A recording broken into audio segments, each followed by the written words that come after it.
Welcome to the very first episode of Rather Be Drafting, MTG RBD. I'm MP Numbers, your host, and as always, hopefully always, I'm going to be joined by my two bestest buddies. I've got our our resident newbie Des.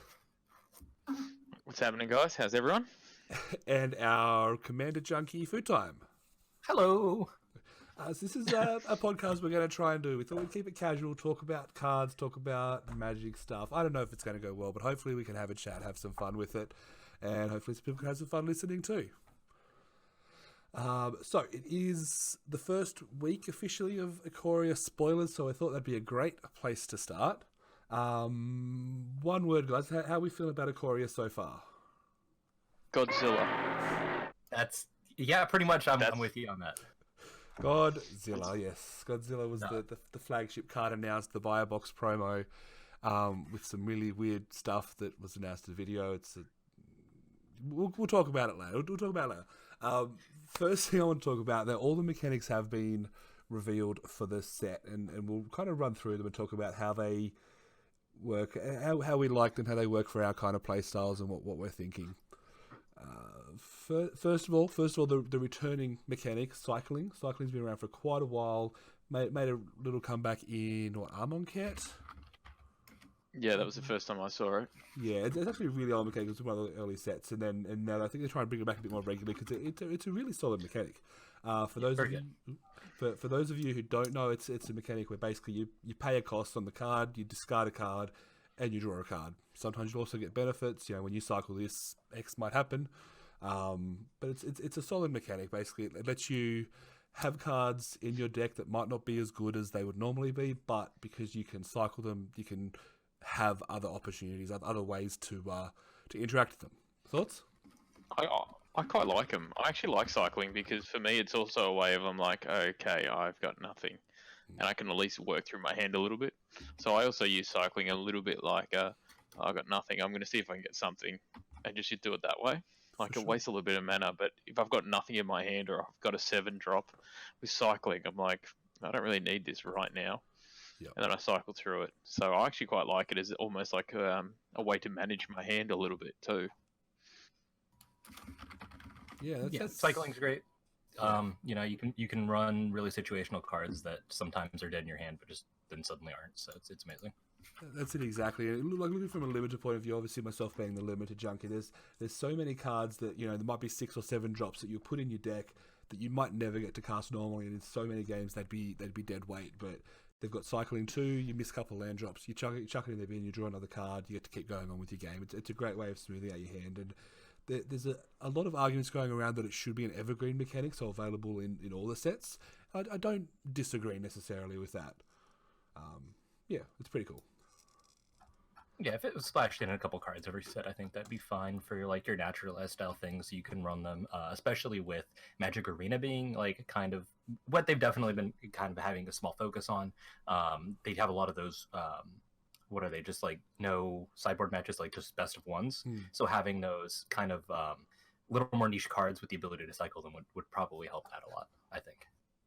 For sure. I think the big thing that comes with cycling as well, we've seen a few of them in this set so far. It's cards that also interact with cycling. So look at your limited, look at your people who want to build niche focused decks, even for constructed things that say when you cycle a card, do this. Yeah. There's a couple of cool cards in this deck too that when you cycle, if you actually see it several times, it has a massive effect on the game. So yeah, any particular card you want to shout out there, Des? I don't know what it is, but it's a giant dinosaur turtle, and it's just adorable. So it has trample and haste, and has cycle 1 and a red. And it says when you cycle, I'm going to horribly... Dandro, the wandering monster, shuffle it into your library from your graveyard. If you cycle a card named that again 4 or more times this game, put it onto the battlefield. So wow. I think that's kind of cool to be able to just keep shuffling it through and hoping for the best. Yes. And then all of a sudden getting an 8/8. Has also a Godzilla variant. Oh, really? Oh, what? Yeah, has Godzilla Doom Inevitable.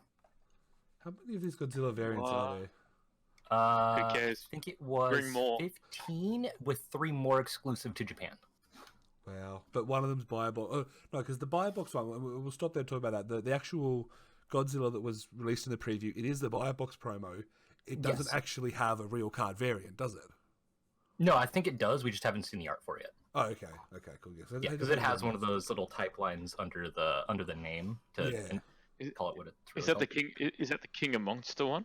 Yeah, the 7-3 or the 3-7, whatever it was. Yeah. No, it looks like it's got a card name underneath it. Yeah. Zilratha, Strength Incarnate. Yeah, that's it. So that's okay. Yeah. I heard a few people saying that there isn't one, but I guess maybe it just hasn't been released yet. Well, those people aren't using their eyeballs. And to be fair, can we also have a look at the beautiful card that is Baby Godzilla? Seriously, people, if you are listening to this, do us a favor, press pause, go over to Google and Google Baby Godzilla. It is the cutest card in the world. I don't know if I've seen Baby Godzilla. Oh, okay, yep. Tell me it's not all kinds of adorable. Each creature you control pretty casts cute. one less for each. It has mutate. Whenever you cast a creature spell, it has mutate. Draw a card, then discard a card. It's a good card too. Wow. It's actually solid, but it's also adorable as hell. So That is a good lead-in for another one of the mechanics in the set. Actually, that'd be mutate. for the most simple, the easiest to understand mechanic in the world, mutate. Yeah, totally. Yeah. Des, you understand mutate? Run us through how it works. Well, this card, I was looking at it, I'm reading it, and I'm like, I think I know how this works. And then I was thinking back, and I'm like, I remember Unstable, where you had those cards. So for anyone that hasn't played Unstable, they had two cards that you can kind of join two together, and you could have like a kitty dinosaur or like a possum cat or something like this. And what it would actually do is it would just add another line of text underneath that would give it a bonus. So it might be like, give this one +2/+1, and then if you add or you mutate something in it, may give it trample or something like that. So what it does is it's kind of like a buff that adds a card. But yeah, I didn't explain that very well, did I? Not at all.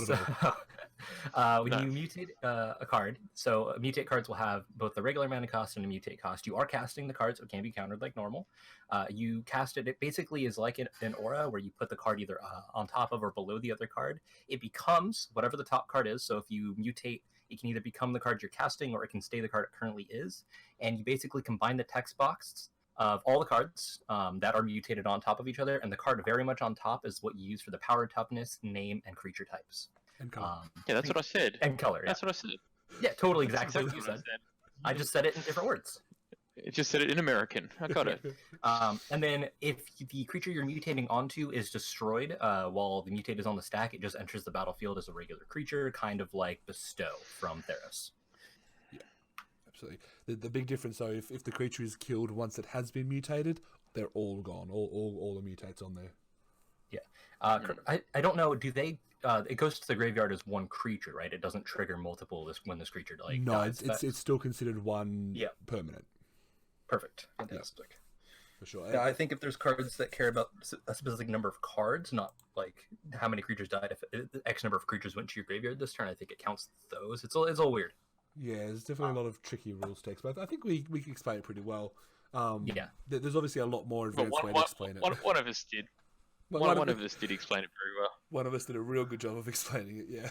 Good job, Des. I guess the other part is a lot of these mutate creatures will have ability, or they do have abilities, we've already seen them, which say when this creature mutates, X, Y, Z, this happens, this happens. And that's where the power is really going to come from. Like, mutating itself isn't always going to be the best thing to do, because sometimes turning a 4/4 into a 5/5 at the cost of an extra card is not worth it at all. Right, and then it also makes a massive target for people to go, okay. Exactly. Where you're going to get a big benefit out of it is where you've got, your early game 1/1 flyer that in a late game you can then mutate into a 6/6 trampler that still has flying, because the underneath creature still has flying. Exactly. But yeah, one of my favourite cards, probably my most favourite card it's been released so far. It's the Dirge Bat, I believe, which might also have a Godzilla variant. I don't know. It's at least got an alternate art I've seen, which is How do you guys feel about the alternative art, and how do you reckon that's going to work in a pack? So it's going to work like it worked in the last two sets, where you can get these special variants from normal packs, but they'll Really? also be in the collector's edition boosters. I believe you get 2 alternate art variants, either the Godzilla variants or the like the comic book style variants, which I think are incredible in those packs. Okay, so and they can be in normal packs as well.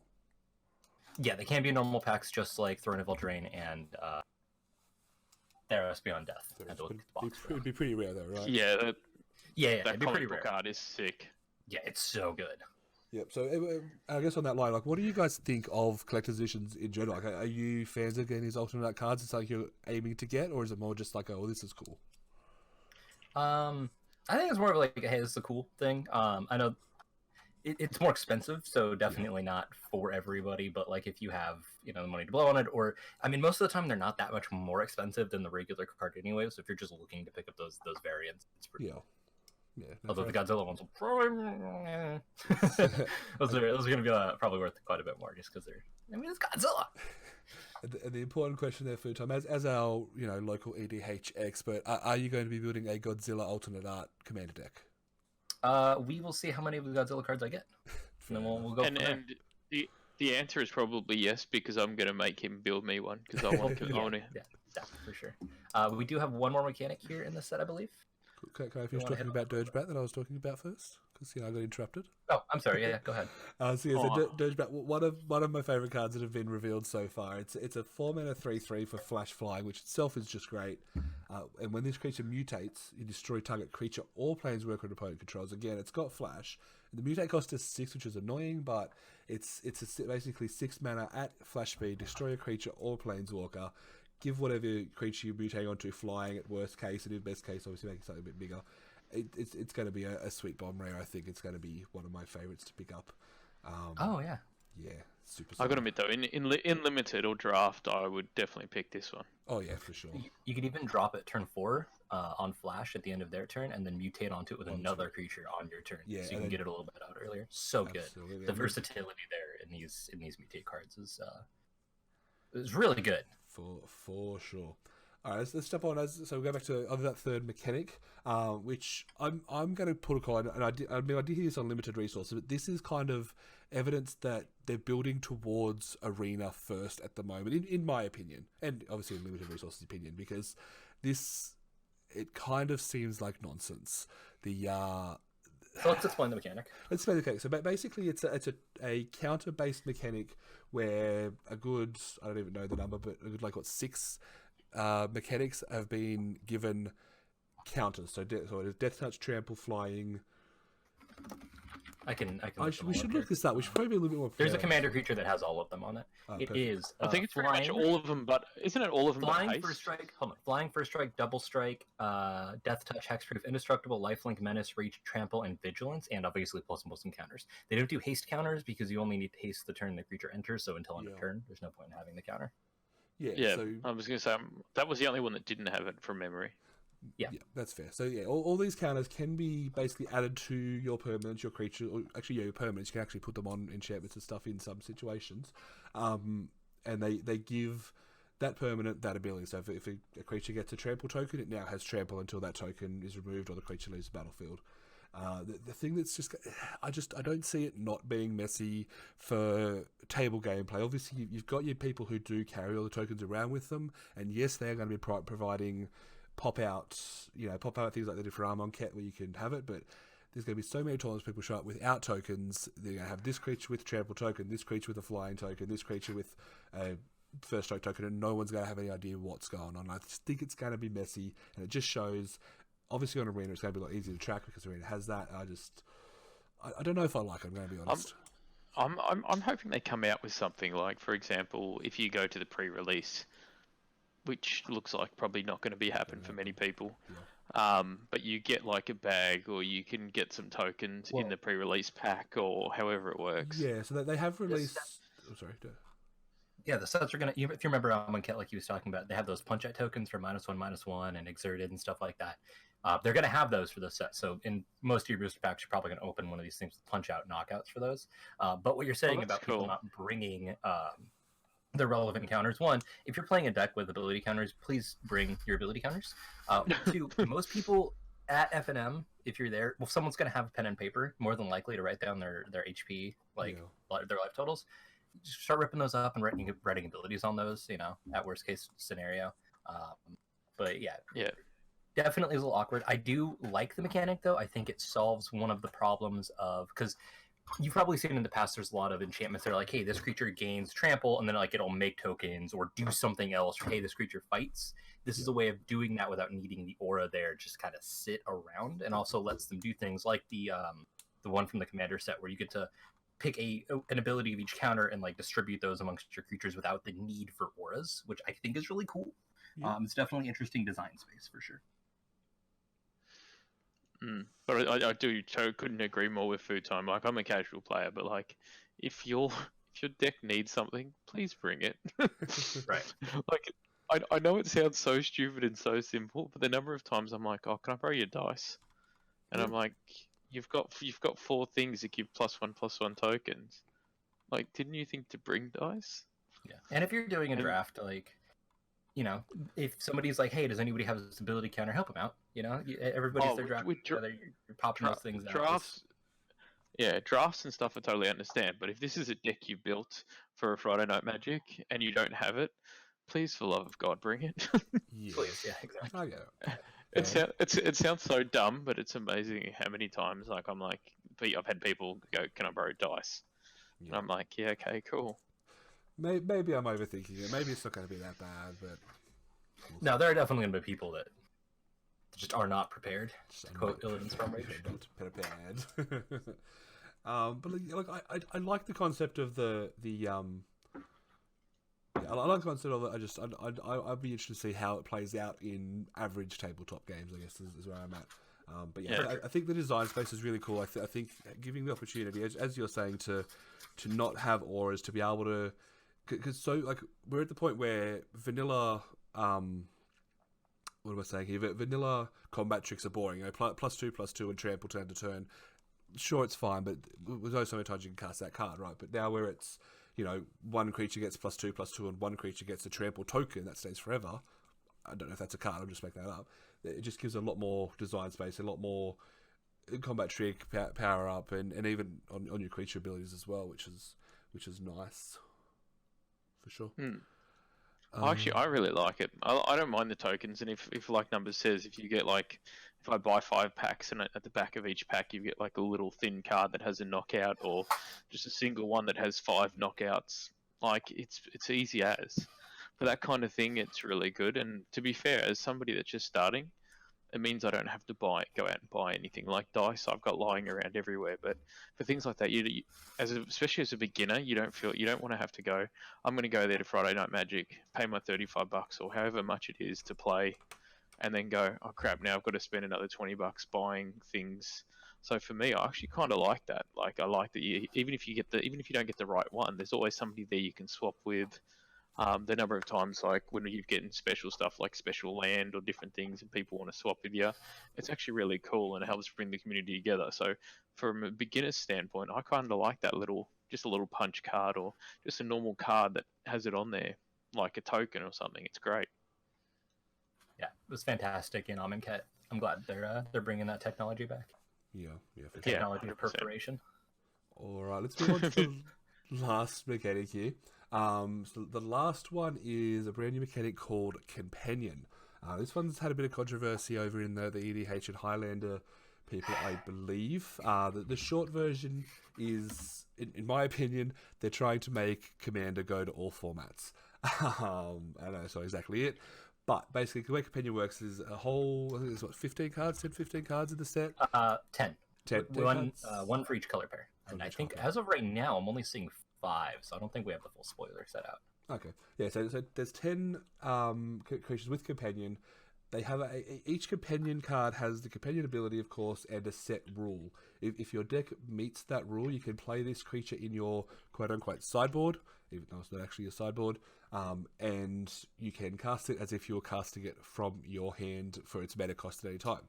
In saying that, the difference between that and a normal commander is that when it dies, it does go to the graveyard, unless, of course, the creature says differently. There's no command zone shenanigans and command damage, things like that. Exactly. And you do have to have the deck restrictions. So for example, let's just pull one up over here. Let's start with Lutri, the spell chaser, the one that got banned in Commander because its companion deck building restrictions. Each non-land card in your starting deck has a different name. So if you're playing standard, if you're playing standard or draft, though, as long as each non-land card has a different name, this guy can sit in the outside the game zone. You can cast him, everything like that. And then if we want to get into that controversy real quick with Commander, Lutri has been banned in Commander because there would be no reason not to run Lutri in every single blue-red deck, because the deck building restriction isn't a restriction in Commander. It's just how you build your deck anyways. Yep. For sure. Yeah, definitely. Sorry. I was just going to say... So has it already... So it's already been banned before it's come out? It was banned the second it was announced. Yeah. Oh wow, that's amazing. I love it. It's too good for Commander, and that's fair. There has been talk with both Australian and Canadian Highlander that they are flat out banning all companions, but they are, I believe, in discussions with the communities, because they're not obviously official formats per se. Yeah. They've got their own committees, and they're in discussions. Maybe having them still available on the deck would be cool, but yeah, I totally understand why people don't, in their 100-card format, don't want 101st card. It's exactly, a little silly. Yeah, and I guess kind of so each of the characters, again, looking at Lutri, they have their companion ability, and then they always have, because they're all rares, and they all have a pretty good come into play ability. For example, with Lutri, when he enters the battlefield, you can copy, it has flash, you can copy an instant or sorcery spell you can control, so it's just a free clone of a spell, and they all have something relevant to their deck building ability as well.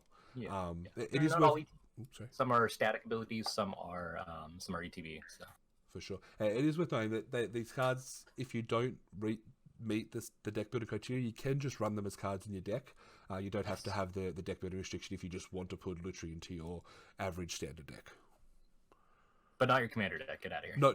Well, yeah. Look, no, he's banned in Commander as a whole, because there's no longer like a separate ban list for like Commander or Companion or anything like that. Oh, okay. Yeah. Fair enough. Yeah, cool idea. It shows flavorfully. It's like, hey, the humans are bonding with these creatures, so they're all creatures. None of the companions are humans. They're all like dinosaur hippos, a cat nightmare, elemental otter, demon kraken, horror infernal ooze. Oh yeah, don't pay out my favorite card, dinosaur hippo. We'll get there. We'll get there. We'll get there. But this is a pretty cool card. It's adorable. And it is. In theory, to recommend that all these creatures so far have been legendary. You could play them as your commander, but you never would, right? You'd always play them as the 101st card. Not necessarily. Maybe you don't want to build like let's go with Karuga, because I know Dez really likes it. Your starting deck can only contain cards with CMC 3 or greater and lands, which means you can't run Soul Ring, you can't run all your 2-mana ramp, you can't run a lot of like 2-1 mana interaction. So you might just want to put this in the deck. Now, if that's something you want to build around, that's fine. Have kind of like a second commander, but you got to remember it doesn't go back to that zone. It just dies like normal. So personally, I probably won't be building any decks that have these as the companions. Maybe the Demon Kraken, looking at it, only even converted mana cost isn't that hard. I do lose out on Soul Ring, but whatever. So you never know. I'd have to prove it, but I think they're really cool. Definitely, it's good. Sure. It's a cool idea. At first, I was kind of down on them in limited, because the deck building restrictions in limited is never a great idea generally. But then that'd be amazing if you could pop it off, though. Yeah, you look at some of them, and it's actually not that hard. I mean, Lutri, a good example. You very rarely have multiple cards that matter in a limited deck, so you can build around that one. There's Lyris the Dream Den. That's the black one. Each permanent card in your starting deck has converted mana cost 2 or less. That's only permanent, so you can still run bigger spells. Oh. So that's kind of nice. So, but it's also ability you can cast a permanent from your converted cost 2 or less from your graveyard, which is pretty awesome. Yeah, which is going to be all of your permanents. That's pretty sweet. Yeah. So yeah, it's and maybe as the format starts to get stale, especially once you're into the second month or so of drafting it, it might be cool to open one of these and just have a forced stipulation draft, especially for those trying to make videos, trying to be a bit more creative. It kind of gives you, without having to think of stipulations and rules yourself, the card could just enforce it for you. That'd be cool. Totally. Cool. So I think that's all the mechanics, right? We haven't missed any. I believe that's all the mechanics in the main set. While we keep talking about the main set, I guess the next question, from the cards that we've seen, the story that's kind of being told on the cards so far, how do we feel about the set? Like, my thoughts on it, it does have this big humans versus monsters thing, which was done not that long ago in Shadows of Innistrad. The big I think that was sorry. It was different. The question is it different enough? We also had obviously dinosaurs in Ixalan, but that was more dinosaurs with the humans working against other factions. So, I'm just glad. I love it. You love it? Well, I'm like, I started playing green, and I love just big ramp decks where you can just throw big creatures, and everything just feels Goliath, and everything does kind of feel like, I think they've done a really good job of going, rather than just going, here's Godzilla, and then just make the rest magic cards. They've actually done that thing of making them feel like these big monsters that are fighting against each other like a Godzilla movie. And some of these things look just horribly awesome, and they're just these big brutal monsters going at it with like humans scattered between them. So for me, I kind of like it because it does kind of feel like that Godzilla movie where you've got these giant creatures battling it out. Do you guys for know, me, I kind of like it. Do you guys know what Monster Hunter is? I know of it. Yeah. Yeah, basically this set is like Monster Hunter, the plane, and it's super sick. Like, if you look at like the weapons on a lot of the art, a lot of the people that are hunting the monsters have like these hook swords so they can like climb them. Like, if you've ever played Shadow of the Colossus, amazing game. You know, you're climbing these giant colossal monsters, so they're using these hooks and things. So it's got a lot of like really cool influences from a lot of like other media. So I'm a big fan not to of that. mention they've also got a lot of and then not to mention a lot of people, a lot of humans that have like animal companions or have animals backing them up as well. So I think it's cool, and I wasn't sure what you were going with Monster Hunter. Then just thinking about it, I'm like, oh god, this really is like Monster Hunter, where it's battling people. But I actually really like it, and I think they've done a good job of not just going, here's a Godzilla card, I'm just going to do a Godzilla card and nothing else, and then just make it like a one-off card. Where I think they've done a really good job of trying to integrate these big monsters into this world. So I actually think Wizards of the Coast have done a really good job from my standpoint, anyway. Yeah, my understanding was they were already making the set when they had the partnership with Toho. I believe that's the right name for the company. Oh god, correct me if I'm wrong. It is Toho. It is Toho. Yeah, they were already working on the set, and then they got the partnership with Toho, and they're like, hey, could we like put Godzilla in a Magic card? And they're like, well, actually, perfect timing. So it just kind of all happened to work out really well. So it's really cool. Okay, that's good. Yeah, look, what do you think, Numbers? I feel like Numbers is like the one that's like, I don't really like it. I'm the eternal pessimist. No, look, I like it. Like, my thoughts are going to be, I guess, because my thoughts are story-wise, where's the balance going to be? Because we're talking about these big monsters that are, 2020s or whatever, and the humans that are just a small bunch of 1/1s. And story-wise, is this just going to be the eradication of the humans on the plane, or is it going to be the typical, the normal story? The best weapon that humans have is the endurance and the ability to get back up and keep fighting, and then they win the day, and that. That's kind of my thoughts on it in terms of the story.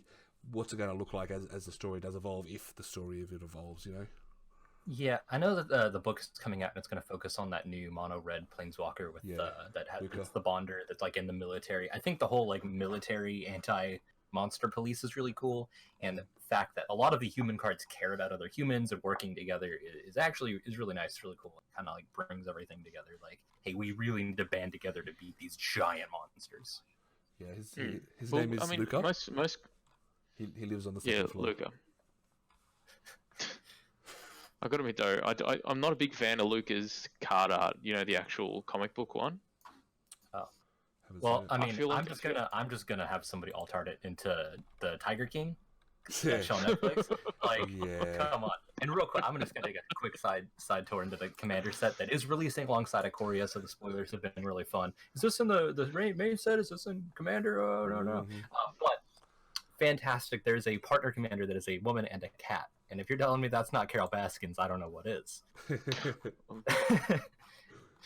Oh god. She feeds animals to cats. She's been accused of feeding her ex-husband to a cat. It's just funny.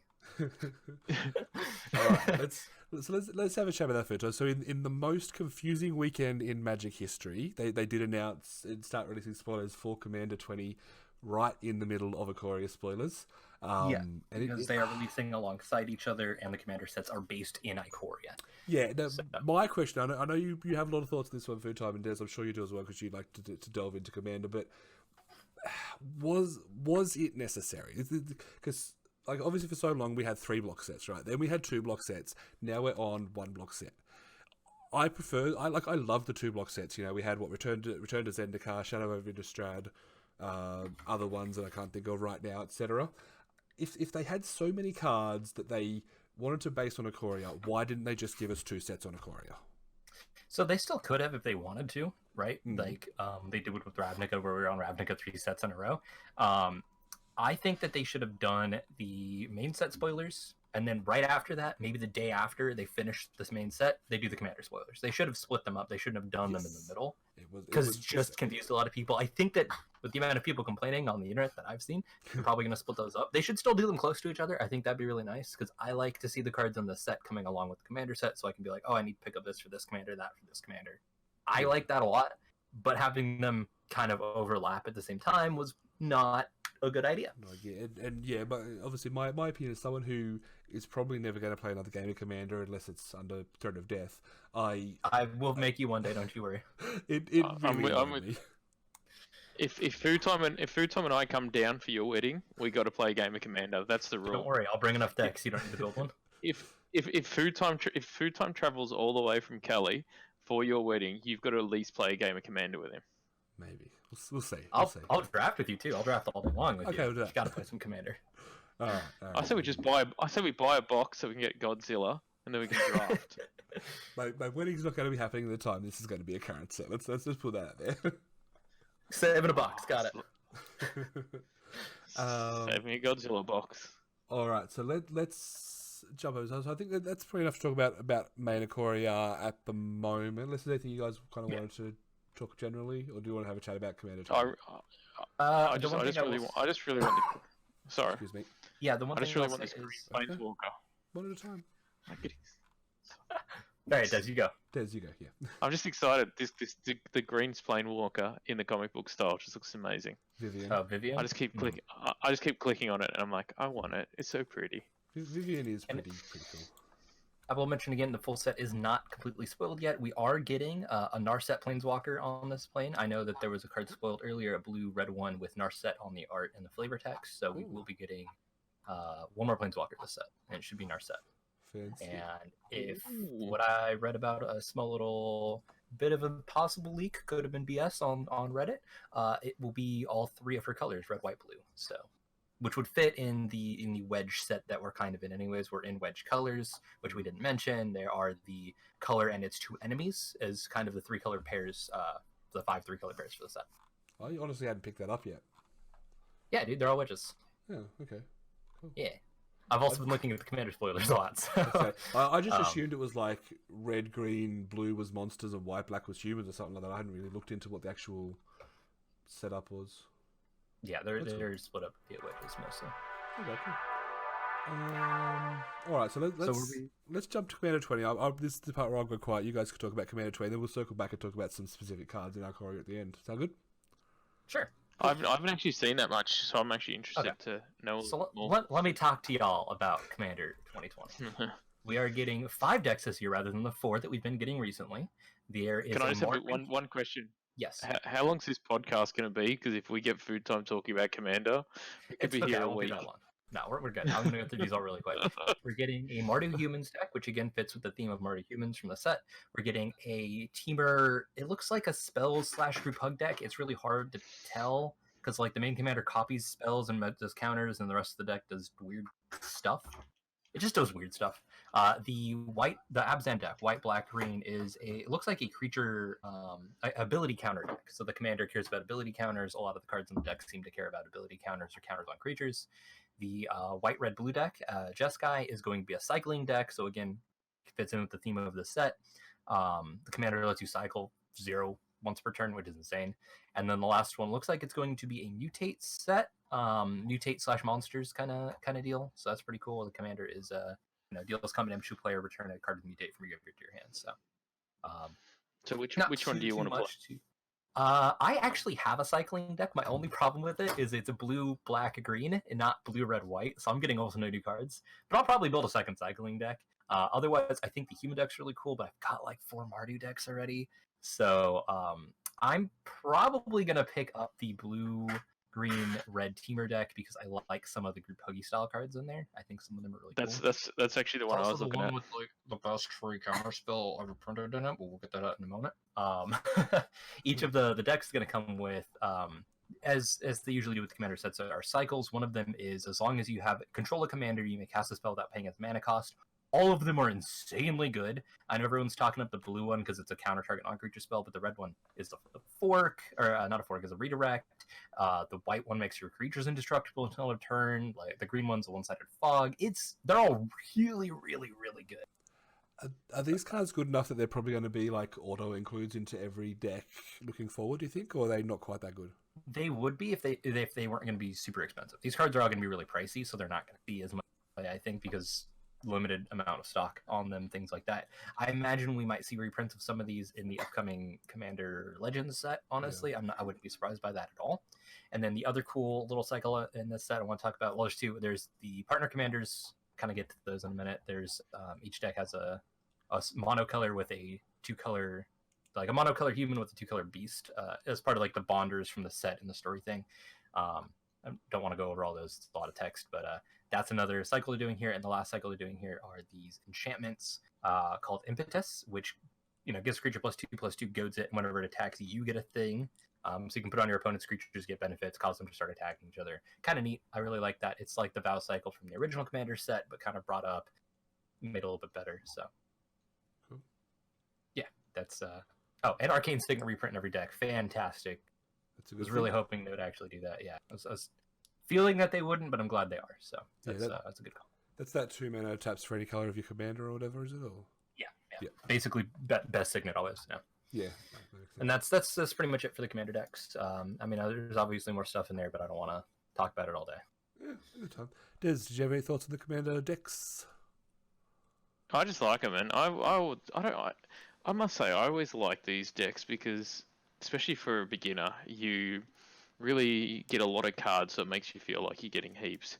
They're normally fairly balanced as well, which is quite good. And I just tend to find that, like, I used to have a couple of these that I used to just throw in my bag, and it's great to teach people as well. And because the games go for a little bit longer, they can really get their heads around it. Plus, also, you can get a few really good staples out of a lot of these decks. So yeah, strong reprints this time around. There's a lot of like Cultivate, Kodama's Reach, like cards that like are actually good, Signets, things like that. So like cards. Yeah, I was just reading some of them, so I was just like, "Ooh, there's a few good cards in these." Locust God reprint, Nahiri the Harbinger, Nissa Steward of Elements, Johnny Unyielding, like good Planeswalker reprints. That's really awesome to see. One of the little thing I did notice in the set is there were a couple colorless non-artifact creatures. There's a Trilobite in the commander set. I think there's an egg in the base set. I really like that. I like the colorless non-artifact creatures. I think more of those would be totally fine. I don't see any reason not to. Yeah. So has the entire contents of the commander decks, is that out now, or is it still? Those are out, yeah, including the entire reprints with the deck lists. So all right, no more. All the spoilers from now on are going to be for actual. Okay, so there's not going to be any more of that hell confusion of the weekend. All right, so again, resident EDH expert, but with only what we've seen, have they knocked this set out of the park? Do you think this is going to be the best commander set yet? Do you think it could use a little bit more work? How did Wizards do with this set?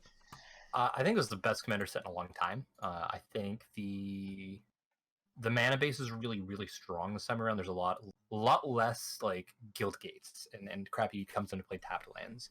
The ramp seems to be a little more on point with a lot of these decks. You're getting like actual ramp cards instead of like 4 mana ramp cards. You're getting a lot more 2-3 mana cards that actually ramp you.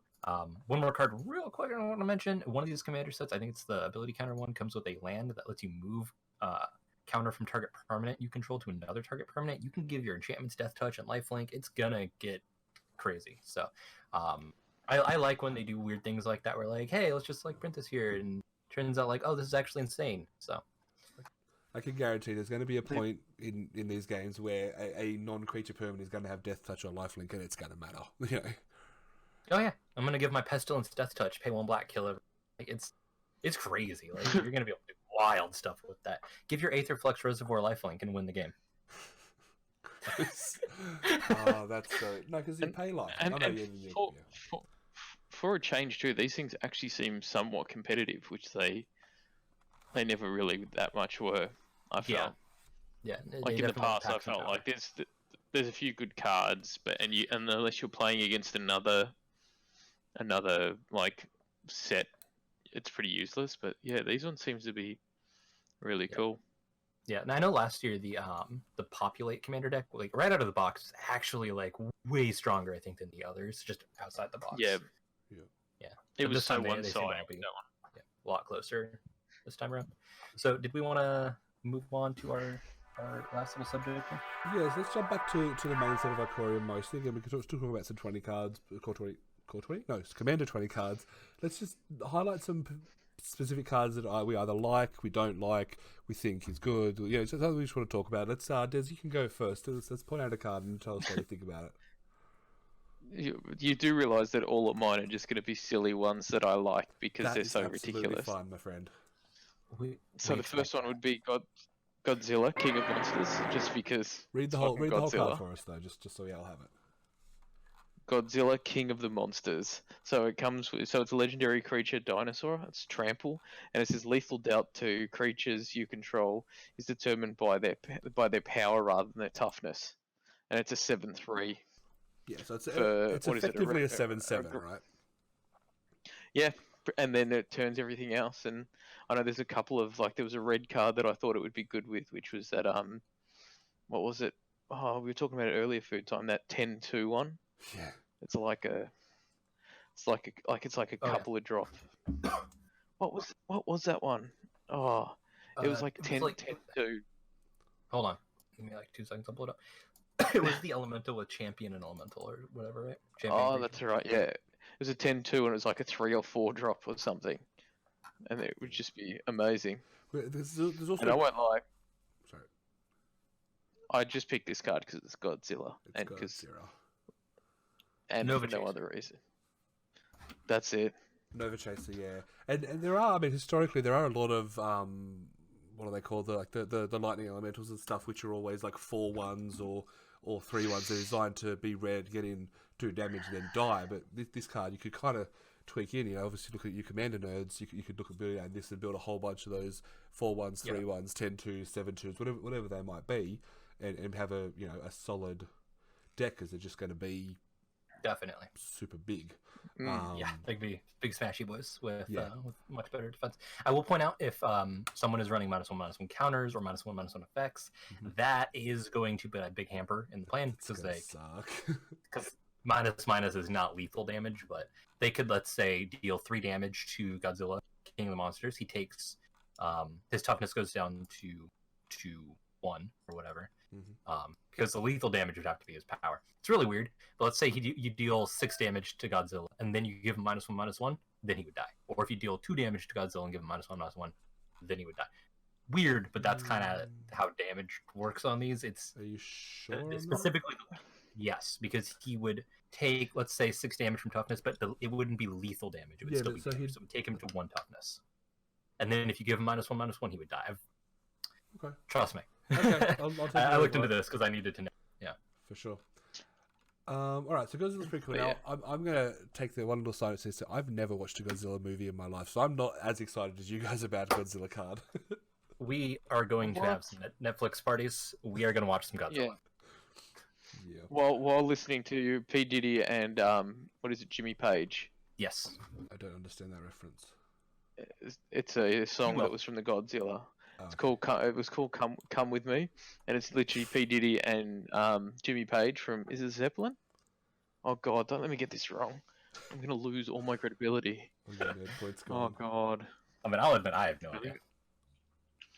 Please, Jimmy Page. Yeah, Led Zeppelin. Oh, pretty much an amazing one of the best guitarists, amazing guitarist, and it's pretty much just him going nuts and P Diddy just going yeah, yeah, and then just this awesome guitar riffs through it. It's amazing, but it's a great song, and it just suits so well. And in the background, you see Godzilla smashing stuff, and P Diddy's up there with his leather jacket, just in all black, just kind of just moaning, going, yeah, yeah. While Jimmy Page is just hanging around on a guitar. It's amazing. But that was from the first Godzilla, like the first big Hollywood Godzilla film. Not the original, not the original, of course. No, definitely the original. Okay, the 1930s or whatever. Not 1930s. Jimmy Page is actually 112. Yep. All right, moving on to my cards. I'm going to put myself in next. My card that I'm choosing is actually 3 cards because I'm going to do that because I'm the host and I'm editing the video and I can. The reason I'm picking this one is because I love story through art, story through flavor text, and that kind of things. You might already know what I'm talking about. But so there's 3 cards. The first one is a card called Forbidden Friendship. The artwork is this little guy who kind of looks like Chris Pratt in Jurassic World, but skinnier, and a dinosaur. Oh god. The card says You go. I was just scrolling down and I saw it and I'm like, oh my god, it's Chris Pratt, and then you said it and I'm like, oh god. Yeah, so the card, it's a sorcery that creates a 1/1 red dinosaur creature with haste and a 1/1 white human soldier. So it's a forbidden friendship because this is a world obviously of humans and monsters are against each other. The second card in the series is called Capture Sphere. This is a reprint. It's an enchantment that when the Capture Sphere enters the battlefield, you tap the creature, it doesn't untap. And in the artwork... I hate this card. It's a good card. Because it always gets used on me. No, it was in those... It always gets used against me and I hate it. Yeah. My turn to talk. Always get excited, and I bring out the big creature, and then it goes Capture Fear, and I hate you. No, yeah, it is a reprint. It was actually just in Guilds of Ravnica. It was a card there. But in the artwork, our friend Chris Pratt here is looking at his beloved dino friend who is stuck in a capture sphere or a bubble, and he's very sad about that. He's banging on it, trying to get it out. The final card is another reprint, Cathartic Reunion, which is discard 2 cards to draw 3 cards. It's sorcery, and it is again good old Chris Pratt giving his besto dino friend a nice big hug with shards of a bubble around it. So obviously he's broken the bubble and got his friend out. And just those little links, and we will give a shout out to the artist if I can actually read that because the card on my screen is so small. The artist who was Jake Campo, is it? Jake or Jarvis? Jakub, I think it is. Jacob Kasper? Yeah. It is. That is an S. Yeah. Let's go. Jacob Kasper, could be wrong. But yeah, did all 3 of these artworks. It was awesome to just, like, these little things you can find in the sets, even though this is, it's not really what the set's about, but it's nice little addition of those cards in the story in those 3 cards. Yeah, this is fantastic. No, I real quick, these 3 cards, like I saw them, like when they got split, I was just like, oh, this is so cool. Yeah, this is storytelling through cards. This is a really good way to do that. Similar to what I was talking about earlier with the partner commander showing the way that the characters bond. Yep. So my card, moving on to that, is Dranith Magistrate, a card from the actual set, not Commander 2020, like you might have thought. It's a 1 and a white for a 1/3 creature, human wizard. It's a rare. Your opponents can't cast spells from anywhere other than their hands. So this shuts down companion. This shuts down graveyard strategies. This shuts down your opponent's commanders. They can't cast them out. This also shuts down all of the red impulsive draw because that's casting from exile. So this card is a powerhouse of a hate bear. 3 toughness, gets it out of range of a lot, 2 damage, 2/2 bears, things like that. Still dies to bolt, but I mean, what doesn't at 2 mana? Fantastic card. I think it's going to see a lot of play. It's going to be really pricey too, for sure. It's going to be expensive. So get your hands on these while you can.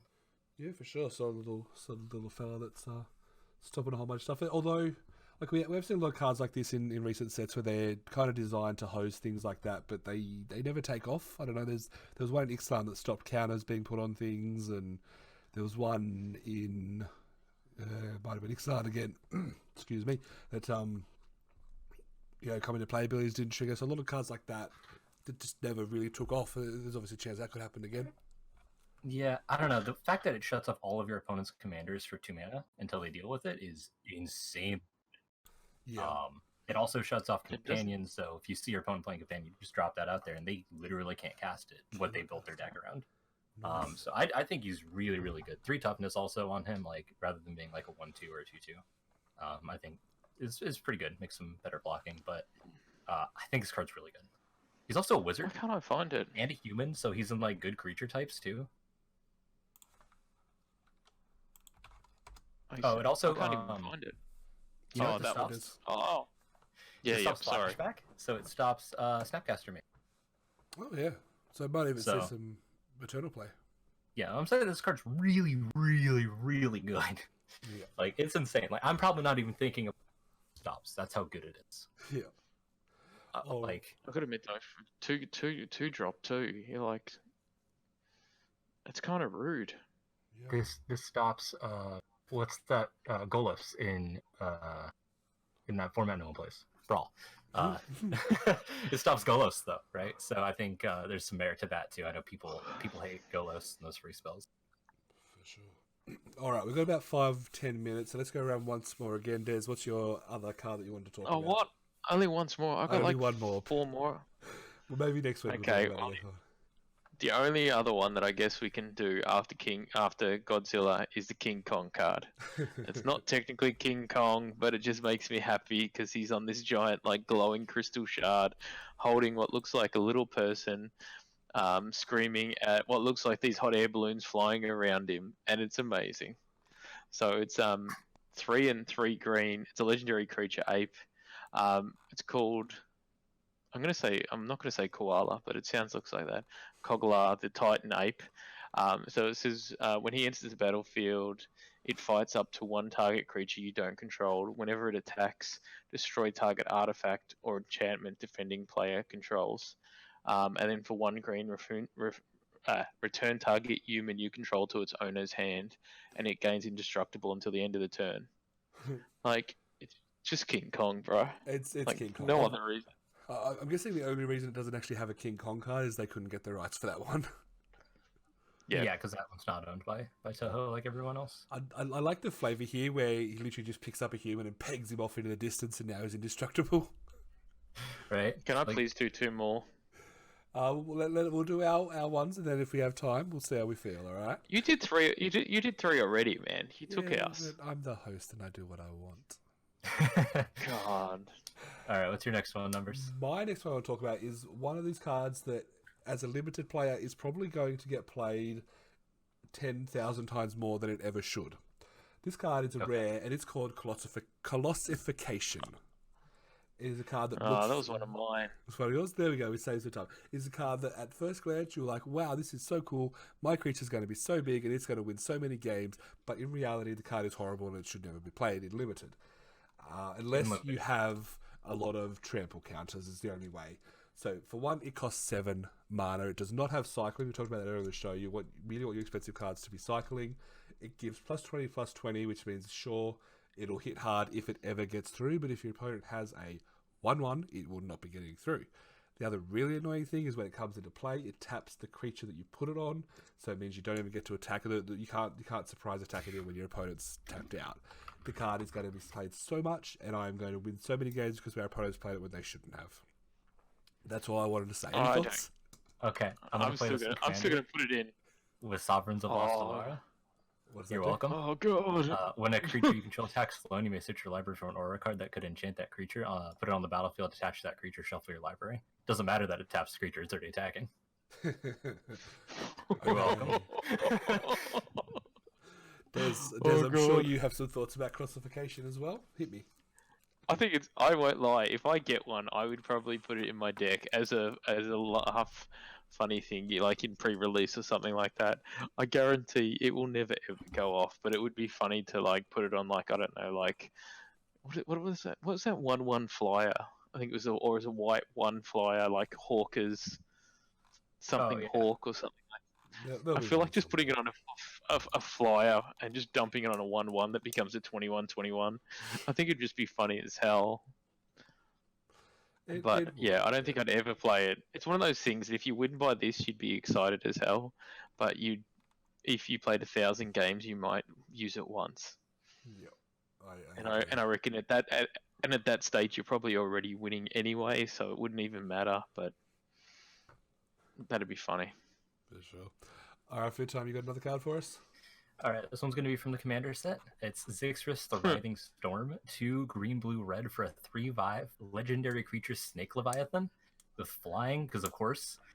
Whenever an opponent draws a card except for the first one they draw on each of their draw steps, create a 1/1 green snake creature token, and whenever he deals combat damage to a player, you and that player draw that many cards. So, like, your opponent plays a, what do you call it? Rhystic Study. You're never paying the one because you get to make snaky boys. You get ETB triggers. Like, you get to hit people and be like, "Hey, let me just hit you. We'll both draw some cards." And you like flash, like, instant out some big damage. You draw a bunch of cards. This is so my kind of card. Like, Yeah, I'm just it sounds dodgy as shit. It sounds like Foodtime. Yeah. No, I'm gonna play this with some wheels. Hey, Yeah, so everybody, Wheel of draw stuff and Fortune. Let's go. I want to make snakes. There's a legendary snake that whenever a snake you control deals damage, you get to draw a card. It gives them all like +2/+2 or something. Bananas. There's so much good snake tribal. This card is like, I'm all over this. I'm building like 5 decks for this guy. Not to mention anything that you can go like every time you draw a card, get X.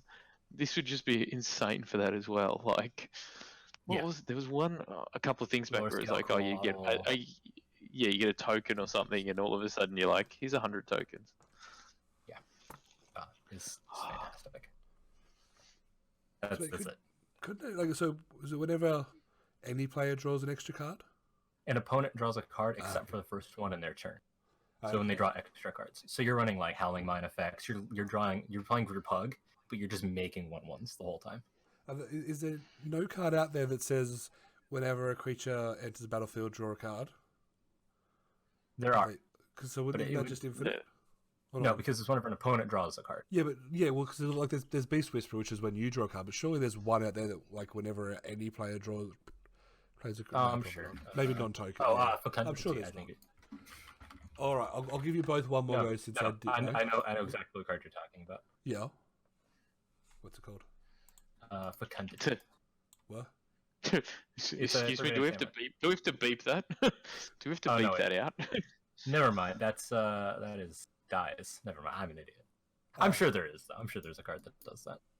I have to look. But even then, though, every time something dies, like you run in with a snake, the snake dies, and you draw a card, and then it get out of control so quickly. Yeah. That's cool. There's probably, this command. There's going to be broken combos anyway, I guess. Oh yeah. Yep. It's gonna force this draw. It's gonna be super fun.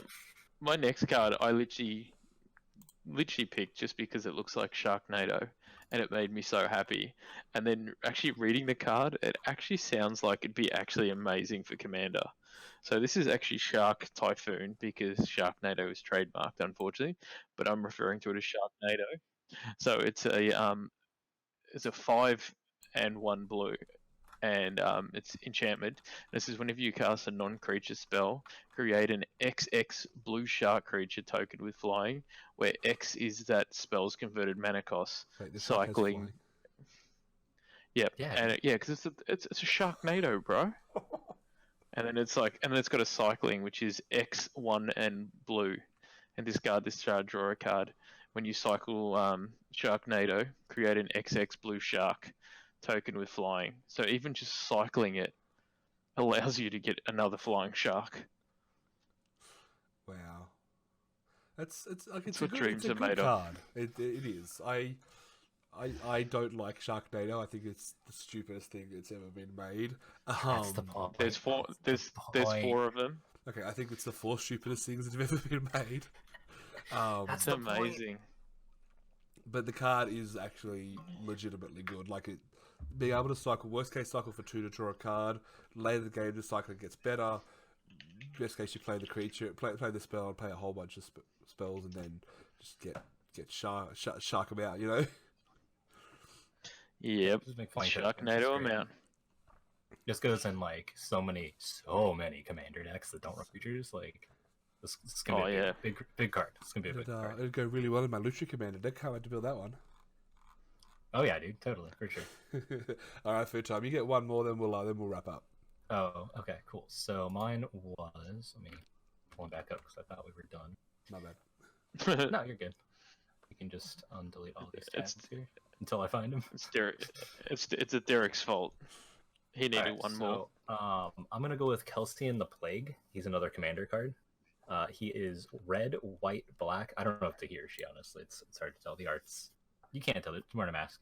Legendary creature, human assassin, 2/2 vigilance haste. Kelsian the Plague gets +1/+1 for each experience counter you have. And has tap, deal 1 damage to target creature you don't control. When that creature dies this turn, you get an experience counter. So I think it was a really cool build around commander. The experience counters stay on you, so he gets bigger throughout the entirety of the game. And there's like really no way to like interact with that. So eventually you're dropping a like a 7/7, 8/8, 9/9. Giving him death touch is going to be really easy with all the death touch counters in the new set. With various equipment to give death touch, so you're just going to be pinging people to death like all the time.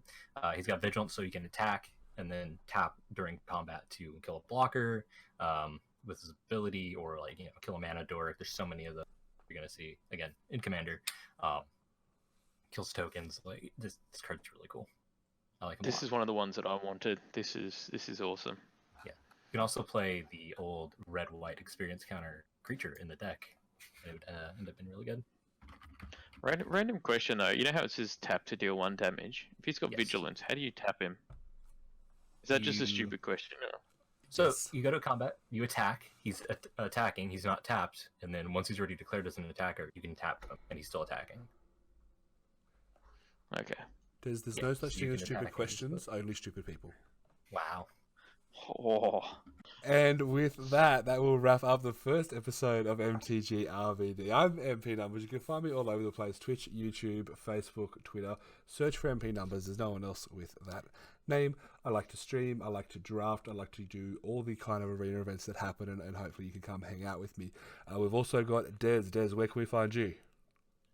So you can find me on desdoes.com, which is my website where I do reviews of board games, tech, game news, all kinds of things. Or you can find me on Twitter on DerekMags81.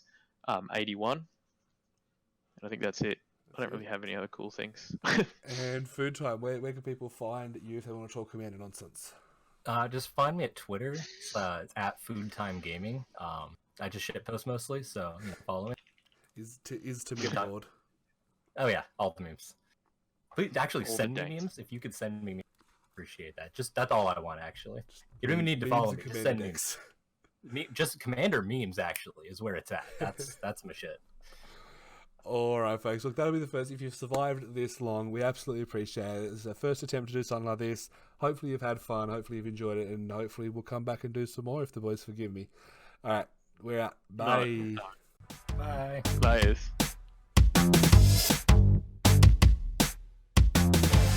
Alright, and with that, I think we're good to wrap up the first episode of MTG RVD.